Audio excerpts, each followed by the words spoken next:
Do you have a house that a minor child owns part of? Because if you do, you've got a lot of steps you've got to actually go through before you can sell the house, and we want to get them done before we put that house on the market, because they could take upwards of 2 to 3 months to get done, and not every buyer is gonna wait for that to be done. So before we put the house on the market, we want to get you with a lawyer. That lawyer is going to set up and go to the court system and get a guardian ad litem for the child, as well as gets a signer for the child, whether it be the lawyer or whether it be you as the other parent.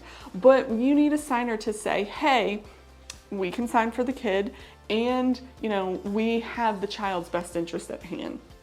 Once the lawyer goes to the court will deem who's the guardian ad litem, the court will deem who can sign for the child, and then you can go ahead and put the house on the market. Sometimes that process takes just, a month, enough to get a court date for them to go. Sometimes that process takes multiple months because there's more to look into.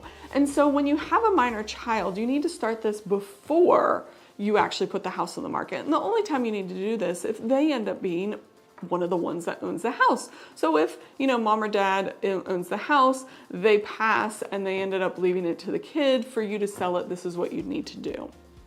And once it's sold, the court will actually dictate where that money goes. So is the court going to hold it? Is it going to go into a trust? Is it going to go into an account somewhere for a savings for them? But the court will dictate this is what needs to be done, so that you can then get everything sold, get the money, and hold it for them until they turn 18, because when they turn 18, that's when the money becomes theirs. Now, if you put it in a trust, you can dictate how that money becomes theirs at 18. If you put it in just a savings account, the whole entire chunk becomes theirs at 18. So it depends on the child and what you want to do and what you see happening with this money, of what you need to set up to protect them.